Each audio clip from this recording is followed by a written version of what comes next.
Presented by Ma Bhavani Channel.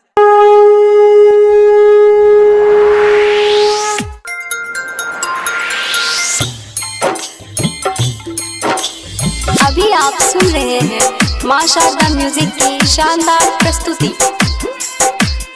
Presented by Ma Bhavani Channel.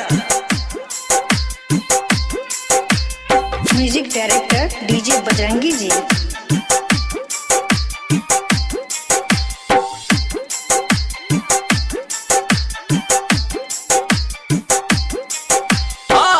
तोहरे दुआरिया एलियो के छठी माई आस लगा के दूर दे तोहरे दुआरिया एलियो के राना माई आस लगा के दूर दे तू जन सुनबे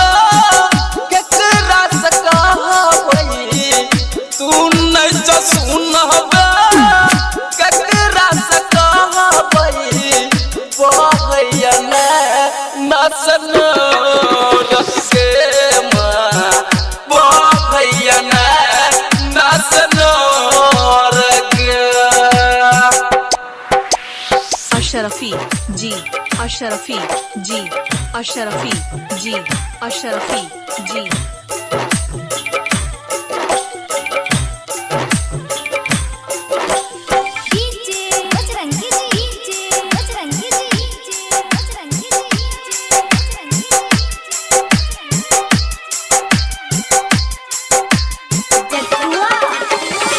भरे दिन खरना के गलिया उपास के बाछिन के सच तोरे विश्वास के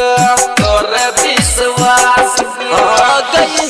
भरे दिन खरना के गलिया उपास के बाछिन के सच तोहर विश्वास के नारियल अकल सा घाटे चढ़ेलो नारियल अकल सा घाटे चढ़ेलो करे पुराना मस्कार गे कोना के कहियो दुखक छाया कोना के कहियो दुखक छाया केने जो हमरा परेशान के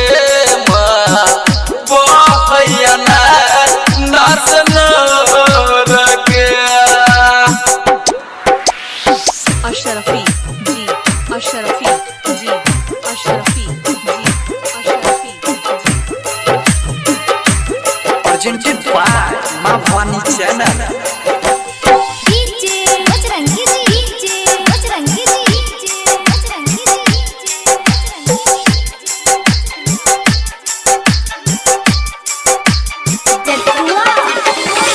जब से हम एलियो छठी माई के घाट के पांडव अकल हम अनलियो तुम्हार से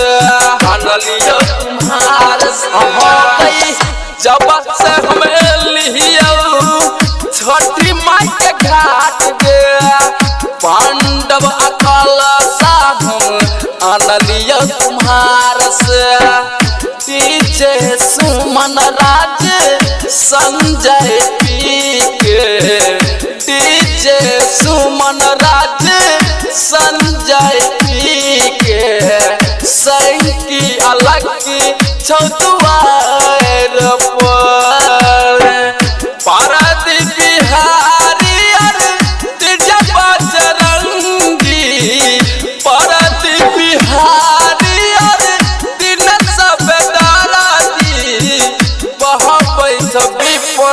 नहन रखे